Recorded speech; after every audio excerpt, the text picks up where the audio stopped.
आज शर्म की जरूरत है। मुस्लिम कौम अभी चंद दिनों पहले वो जो खुदकशी की आयशा नामी लड़की ने सोशल मीडिया पे पूरी दुनिया के लोगों ने देखा। कभी हमें गैरत आई? कितनी आयशा खुदकशी करती रहेगी, कितनी हमारी माँ बहनें खुदकशी करती रहेंगी। क्या इसका जिम्मेदार हम लोग नहीं है? क्या इसका जिम्मेदार हमारा समाज नहीं है? क्या इसका जिम्मेदार हमारे गार्जियन लोग नहीं है, जो अपनी बेटियों की शादी में, अपने बेटों की शादी में 20 लाख खर्च करते हैं, जो अपने बेटों के लिए जो है वो डिमांड करते हैं, जो तिलक लेते हैं, 5-5 लाख रुपए मांगते हैं, कैश लेते हैं, गाड़ियां मांगते हैं, सामान मांगते हैं। आजकल तो कंपनी का नाम भी हाफिज साहब लिख कर देते हैं, फला सामान फला कंपनी का चाहिए। अरे स्टैंडर्ड फकीर, तुझसे तो बेहतर तो ये नाली के कीड़े हैं। अरे स्टैंडर्ड फकीर, तुझसे तो बेहतर ये कीड़े हैं। तू कंपनी का नाम लिख करके देता, तुझे शर्म नहीं आती? तुम्हारे घर में बेटी नहीं, तुझे शर्म नहीं आती? अरे तुम जरा उस किसान की बच्ची को भी देखता। अरे तुम उस मजदूर की बच्ची का ख्याल किया रहता। अरे तुम उस रिक्शा चालक 70 साल के बूढ़े की बेटी का भी तो ख्याल किया होता, जो 70 साल का वो बूढ़ा जो रक्षा चलाता है बेचारा, दिन भर रक्षा चला करके और शाम के वक्त घर आता है और घर में 4 जवान बेटियों को देख करके उसको नींद नहीं आती है कि किस तरीके से अपनी बेटियों को मैं शादी करूं, किस तरीके से अपनी बेटियों के हाथ में मैं मेहंदी लगाऊं, किस तरीके से वो जवान बेटियों को देख करके और रात भर करवट लेते रहता है। कभी शर्म नहीं आई कि जरा उस मजदूर की बच्ची के बारे में भी ख्याल कर ले, उस किसान की बच्ची के बारे में भी ख्याल कर ले, उस रिक्शा चालक के बच्ची के बारे में भी ख्याल कर ले। ए मेरे दोस्त, आज के इस जलसे में तय करो, आप ये तय कीजिए कि हमारे वजह से किसी बच्ची की खुदकुशी नहीं होगी, हमारे वजह से किसी गरीब बच्ची की जान नहीं जाएगी, हमारे वजह से किसी गरीब बच्ची के ऊपर जुल्म नहीं होगा, हमारे वजह से किसी गरीब बच्ची के ऊपर जो है वो जुल्म की इंतहा नहीं होगी। अरे हम जिएंगे तो बच्ची की हिफाजत के लिए जिएंगे, हम गरीब बच्ची का तहफ्फुज़ फराहम करेंगे। और सुनिए सरमादार लोग, मालदार लोगों से भी मैं एक बात कहूंगा, जो कहते हैं कि हम अपनी खुशी से दे रहे हैं जहेज, ठीक है दीजिए, कौन मना करता है? हाफिज साहब मना नहीं करते, आप खुशी से दे रहे हैं, बड़ी अच्छी बात है, दीजिए। लेकिन नुमाइश क्यों करते हैं? नुमाइश क्यों करते हैं? घर के बाहर लाकर सामान पहले से काहे रख देते हैं? सब लोग आकर के देखें, ये पलंग दिया, ये गाड़ी दिया, ये अलमीरा दिया, और ये फ्रिज दिया, और ये वॉशिंग मशीन दिया। ए मेरे दोस्त जरा सुनो, दिल में हाथ रख करके, जब बच्ची की रुखसती के वक्त सामान जहेज को नुमाइश के लिए एक सरमायादार, एक मालदार, एक करोड़पति, एक लाखपति जब अपने घर के बाहर सामान जहेज को रख देता है, जब उस बच्ची की रुखसती का वक्त आता है, तो ये बताइए कि उस बच्ची की रुखसती के वक्त जो है क्या खाली अमीर घराने की बच्चियां वहां आती हैं? अरे खाली अमीर घराने की बच्चियां आती हैं? उस वक्त वहां पर किसान की बच्ची भी आती है, उस वक्त वहां पर रक्षा चालक की बच्ची भी आती है, उस वक्त वहां पर मजदूर की भी बच्ची आती है, उस वक्त वहां पर हल चलाने वाले की भी बच्ची आती है, उस वक्त वहां 60 साल के उस मेहमान और उस मिस्त्री की भी बच्ची आती है, जो बाजार काम करने के लिए जाता है और उसको बूढ़ा देख करके कोई ले नहीं जाता। वो लजाजत से कहता है, मुझे 20 रुपए कम दे देना, लेकिन मुझसे काम ले लो, मुझे 30 रुपए कम दे देना, मुझसे काम ले लो। कोई उसको नहीं ले जाता, और बेचारा वो शाम के वक्त जो है अपने चेहरे को उदास करते हुए वो घर लौट जाता है, अपने मायूस चेहरे के साथ वो घर लौटता है। जवान बच्चियां घर में मौजूद होती हैं और उसको कोई काम नहीं देता, वो 50 रुपए कम करता है, फिर भी कोई काम नहीं देता। उसकी बच्ची भी रुखसती के वक्त वहां देखने के लिए आती है। ऐ मेरे दोस्तों, जब वो बच्ची सामान जहेज को देखती होगी तो उस बच्ची के दिल पर क्या कैफियत गुजरती है। वो बच्ची अंदर अंदर सिसकी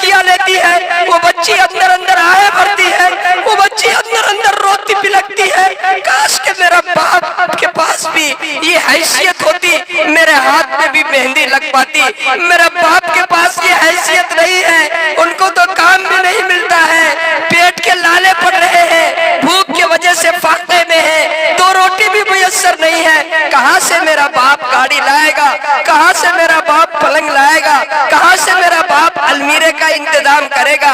मेरे भाइयों, कसम खुदा की, उस रुखसती के वक्त जो है वो किसान की बच्ची भी आती है, रुखसती के वक्त जो है वो मजदूर की बच्ची भी आती है, रुखसती के वक्त जो है उस बूढ़े की भी बच्ची आती है। जिसके पास हैसियत नहीं है, उसकी सिसकियां अगर निकल जाएगी तो बताइए वो मालदार तबका, वो सरमादार तबका जो सामान्य जहेज की नुमाइश कर रहा है, बताइए उसका जिम्मेदार वो है या नहीं है। आप ये तय कीजिए, आज के जलसे में आप 10 लाख रुपए खर्च करते हैं अगर शादी में, अरे आप 10,000 अलग कर दीजिए, 10,000 अलग कर दीजिए कि हम अपने गांव में किसी गरीब बच्ची को मैं ये 10,000 रुपए दूंगा। आप टेंट में 2 लाख रुपए लगाते हैं, अरे जरा एक गेट कम लगा दीजिए, आप 10,000 सिर्फ बचा लीजिए। अगर गांव का 10 जो है मालदार आदमी अपनी बच्ची की शादी में 10-10 हजार रुपए बचा करके रख दे, 4 गेट लगाने के बजाय एक ही गेट लगाए, और मेरे दोस्तों अगर 10,000 बचा करके रख दे तो क्या एक बच्ची की शादी 10 मालदार के कुर्बानी से एक बच्ची की शादी हो सकती है या नहीं हो सकती, हो सकती या नहीं हो सकती। आप तय कीजिए कि इंशाअल्लाह, तय कीजिए कि इंशाअल्लाह हम अपनी शादी में फजूल खर्ची नहीं करेंगे, अपनी शादी में इसराफ नहीं करेंगे, अपनी शादी में, शादी ब्याह में हम जितना कम से कम हो सके हम बिल्कुल आसान शादी को बनाएंगे, निकाह को आसान बनाएंगे। आज हमने शादी को मुश्किल बना दिया तो जिना आसान हो गया, बेहयाई आम हो गई, बेपर्दगी आम हो गई। और मेरे दोस्तों माफ कीजिएगा, माफ कीजिए, हालात बहुत खराब है, पढ़िए सुनिए, हालात बहुत खराब है। आज मुस्लिम बच्चियां गैरों के हाथ में जा रही हैं, एक नहीं सैकड़ों जा रही है, हर महीने जा रही है, रिपोर्ट बताती है, इर्तिदाद के दहाने पर पहुंच चुकी हैं, ईमान से फिर रही है, गैरों के हाथ में चली जा रही है। कौन इसका जिम्मेदार है, कौन इसका जिम्मेदार है? इसका जिम्मेदार हम और आप है, हम और आप इसका जिम्मेदार है। आज के इस जलसे में तय कीजिए कि हम अपने मुआशरे को इंशाअल्लाह दुरुस्त करेंगे, हम अपने मुआशरे को दुरुस्त करेंगे। और मैं अपनी माँ बहनों से भी कहूंगा, ए मेरी माँ और बहनों, आप भी ये तय कीजिए कि बेहयाई नहीं बल्कि हया के साथ हम जिंदगी गुजारेंगे, पर्दे के साथ हम जिंदगी गुजारेंगे, बेपर्दगी के साथ हम जिंदगी नहीं गुजारेंगे। अरे फ्रांस में एक मरवा नामी लड़की थी, फ्रांस, अनीस भाई, एक मरवा नामी लड़की थी। वो जब बुर्का पहन करके बाहर निकली तो वहाँ के लोगों ने एहतजाज किया कि यहाँ की गवर्नमेंट की तरफ से बुर्का पहनने की इजाजत नहीं है, नकाब पहनने की इजाजत नहीं है, बुर्के की इजाजत नहीं है। चुनांचे वहाँ की अदालत में, फ्रांस के अदालत में मुकदमा दायर कर दिया, फ्रांस के अदालत में मुकदमा दायर कर दिया। और वो मरवा नामी औरत, मरवा नामी लड़की जब जज के सामने पेश हुई और जज ने उससे कहा कि सुनो, तुम जहाँ पर रहती हो इस मुल्क का कानून तुम्हें इसकी इजाजत नहीं देता कि तुम बुर्का पहनो, तुम नकाब पहनो, इसलिए तुम बुर्का नहीं पहन सकती है, यहाँ का कानून तुम्हें इसकी इजाजत नहीं दे रही है। तो वो मरवा नामी, अल्लाह अल्लाह अल्लाह, क्या जज्बा है, वो क्या जवाब देती है, ऐसा नहीं हो सकता है, ऐसा नहीं हो सकता है, मुझे ये मंजूर है कि मैं यहाँ से चली जाऊं, मुझे ये मंजूर है कि मैं यहाँ से दरबदर हो जाऊं, मुझे ये मंजूर है, लेकिन मैं इस्लाम के शियार को छोड़ दूं, ये नहीं हो सकता है, इस्लाम के शियार को छोड़ दो, ये नहीं हो सकता है। उसी अदालत में एक नौजवान अपने रिवाल्वर से गोली तानता है, गोली निकालता है, रिवाल्वर का बटन दबाता है, और वहीं पर उसी अदालत में मरवा नामी औरत के सीने में गोली पेवस्त होती है और वो जान दे देती है। उसके खून के कतरे है मेरी माँ और बहनों, कयामत तक आने वाली माँ और बहनों बहनों को ये सबक देती है मरवा कि सुनो, शियार इस्लाम के साथ समझौता नहीं करना है। जान चाहे तो जाए, जान चाहे तो जाए, लेकिन ईमान न जाने पाए। जान चली जाए ये तो मंजूर है, लेकिन इस्लाम शायर इस्लाम, इस्लाम का शियार जो है उससे 1 इंच भी नीचे नहीं हट सकते। इस्लाम का शियार हमारे हाथ से नहीं जाएगा। नारे तकबीर,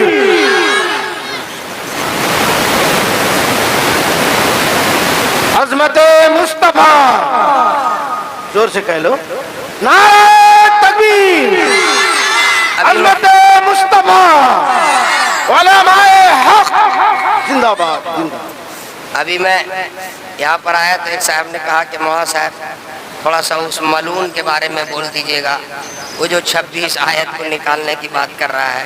मुझे तो उसका नाम लेते हुए भी ये महसूस होता है, मैं तो नाम भी नहीं लेना चाहता। नाम लेकर के क्यों उसको ये करना, हाईलाइट करना। मैंने कहा इसमें बोलने की क्या ज़रूरत है, ये तो अल्लाह का कलाम है, अल्लाह का कलाम है। तकरीबन 1500 साल से एक आयत तो बदलने की दूर की बात है, एक सौसा, एक ज़बर और एक ज़ेर भी नहीं बदला। जब ये कुरान करीम, जब ये आयतें नाजिल हो रही थी, उस वक्त भी कुरान ने चैलेंज किया था। अल्लाह के नबी सल्लल्लाहु अलैहि वसल्लम की मौजूदगी में कुरान ने चैलेंज किया था कि नहीं किया था? हाफिज़ साहब से पूछिए, कुरान की आयत पढ़िए, अगर तुम्हें शक और शुबा है कि ये अल्लाह का कलाम नहीं है तो इस जैसा कलाम बनाकर पेश करो। कबूल नहीं किया। फिर इसमें थोड़ी तखफीफ किया कि 10 सूरत बना करके पेश करो, इसका भी जवाब नहीं मिला। तो फिर उससे नीचे आया कि एक सूरत, कुल इन कुंतुम फी रैबिम मिम्मा नज़्ज़लना अला अब्दिना फअतू बिसूरतिन मिन मिस्लिही, एक सूरत पेश करो।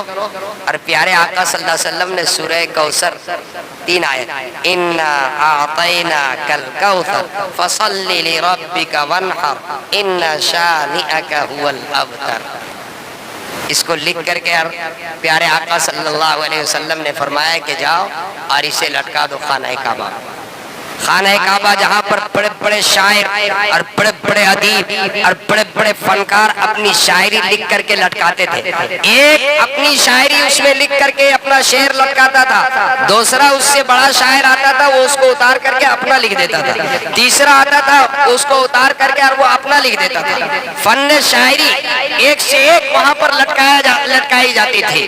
प्यारे आका सल्लल्लाहु अलैहि वसल्लम ने कुरान करीम की ये छोटी सूरत सूरह कौसर की 3 आयत, इन्ना आतैना कल कौसर, जरा तवज्जो कीजिए, फसल्लि लिरब्बिका वन्हर इन्ना शानिअका हुवल अबतर, लिख करके और खाना काबा में लटका दिया।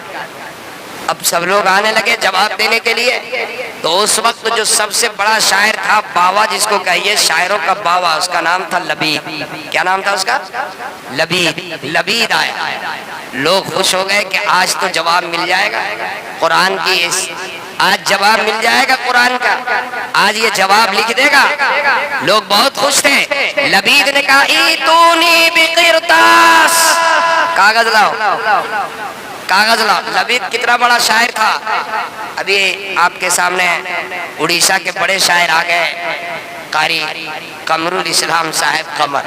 लबीद कितना बड़ा शायर था वो सुनिए।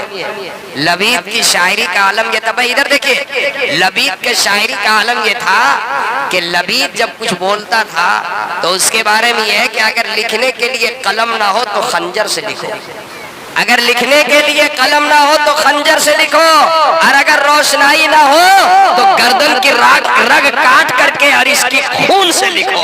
इतना बड़ा शायर था जिनकी शायरी के बारे में ये है, कलम ना हो तो खंजर को बना लो कलम, और रोशनाई ना हो तो गर्दन काट करके और खून से लिखो, लेकिन जाय ना होने दो। इतना बड़ा शायर। जब इन्ना आतैना कल कौसर जब खाना काबा पे लटकाया गया और लबीद ने कागज मंगवाया तो लोग खुश हो गए कि आज जवाब मिल जाएगा, आज जवाब मिल जाएगा, आज जवाब मिल जाएगा। शायरों का बाबा आ गया लबीद। लेकिन सुनिए उसने क्या कहा, इन्ना आतैना कल कौसर फसल्लि लिरब्बिका वन्हर इन्ना शानिअका हुवल अबतर वल्लाहि मा हाज़ा कलामुल बशर, वल्लाहि मा हाज़ा कलामुल बशर, कसम खुदा की ये इंसान का कलाम नहीं है, कसम खुदा की ये इंसान का कलाम नहीं है। ऐ मेरे उड़ीसा के नौजवानों सुनो, अल्लाह ने आसमान बनाया, अल्लाह ने चांद सूरज बनाया, अल्लाह ने जमीन की तख्लीक की, अल्लाह ने पहाड़ बनाया, अल्लाह ने समंदर और दरिया बनाए। अल्लाह की तख्लीक शुदा आसमान जो मखलूक है, पूरी दुनिया मिलकर के आसमान का जवाब बना दे, पूरी दुनिया मिलकर के जमीन बना दे, पूरी दुनिया मिलकर के सूरज बना दे, पूरी दुनिया मिलकर के चांद बना दे, पूरी दुनिया मिलकर के दरिया बना दे, पूरी दुनिया मिलकर के पहाड़ बना दे, पूरी दुनिया मिलकर के समंदर बना दे। मैं चैलेंज के साथ कहता हूं नहीं बना सकते, जबकि ये मखलूक है। हाफिज साहब, ये सब क्या है? अल्लाह का मखलूक है, अल्लाह का मखलूक है। और अल्लाह का मखलूक जो हादिस है, इसको भी कोई नहीं बना सकता। तो कुरान करीम ये तो अल्लाह का कलाम है। कुरान ये क्या है? अल्लाह का कलाम है, ये कलामुल्लाह है, ये किताबुल्लाह है, ये अल्लाह का कलाम है। तुम क्या मालूम, तुम क्या बनाओगे और तुम क्या इसके अंदर तारीफ की बात करोगे, तुम क्या इसके अंदर तब्दीली की बात करोगे? अरे जब तक के ये दुनिया है, सुबह क़यामत तक के इसके एक सौसे के अंदर में भी तब्दीली नहीं हो सकती है। इसके मिटाने वाले खुद मिट गए और इंशाअल्लाह तुम भी मुंह के खाओगे, तुम भी मलून मिट जाओगे, बर्बाद हो जाओगे, तबाह हो जाओगे। कुरान के ऊपर कोई हर्फ नहीं आने वाला। नारे तकबीर, अज़मत कुरान, मौलाना अकरम साहब कासमी साहब। कितनी देर और बोलना है? अच्छा सुनिए, बात दूसरी तरफ चली गई। अब आपसे मैं पूछता हूँ, मेरी तकरीर कहाँ शुरू हुई थी? मैंने क्या कहा था? 4 गुनाह ऐसे हैं जो नेकियों को ज़ाय कर देती है। 4 गुनाह ऐसे हैं जो नेकियों को ज़ाय कर देती है। नमाज, रोज़ा, सवाब, कुरान तिलावत सब ज़ाय, 4 गुनाह। तो मैंने पूछा था कि अगर आप तय करेंगे कि हम उस गुनाह से बचेंगे तो चारों गुनाह के बारे में बता देंगे।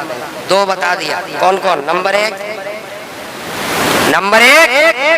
नीयत की खराबी। मैं आज तकरीर याद करा के जाऊंगा, सिर्फ करके नहीं जाऊंगा, आपसे सुन करके जाऊंगा। नीयत की खराबी।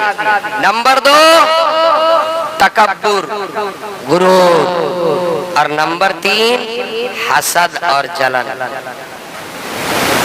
देखिए, बात वो कहूंगा जिसकी जरूरत है। लच्छेदार तकरीर कर दूं हाफिज साहब, और जो हमारे अंदर कमी है अगर उसकी निशानदेही ना करूं तो कोई फायदा नहीं।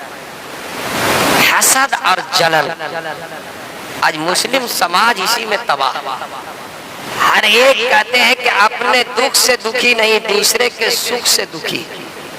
हर आदमी दूसरे के सुख से दुखी है। अगर कोई गाड़ी ले ले तो पेट में दर्द हो जा रहा है बाजू वाले का। अगर कोई मकान बना ले तो पड़ोसी के पेट में दर्द हो जा रहा है कि ये मकान कैसे बना लिया, ये गाड़ी कैसे खरीद लिया। अगर कोई दुकान बढ़िया से बना ले तो पेट में दर्द हो जाएगा पड़ोसी का कि ये दुकान कैसे बना लिया, ये मकान कैसे बना लिया, ये गाड़ी कैसे खरीद लिया। ए मेरे दोस्त, इसी को कहते हैं हसद। हसद जो है नेकियों को इस तरह खा जाती है जैसे आग लकड़ी को खाती। आग में अगर लकड़ी रख दी जाए तो लकड़ी बचती है? नहीं बचती है। इसी तरीके से नेकियों को हसद और जलन खा जाती है। आज हर आदमी इसमें मुलव्विस है, हर आदमी मुलव्विस है। कोई किसी को ऊपर देखना नहीं चाहता है। अरे अल्लाह से दुआ करो कि अल्लाह वैसा मुझे भी दे दे। हसद क्यों करते हो? जलन क्यों करते हो? क्यों दूसरे के ऊपर जलते हो? मैं एक बात कहना चाहता हूँ, जरा तवज्जो कीजिए। अल्लाह की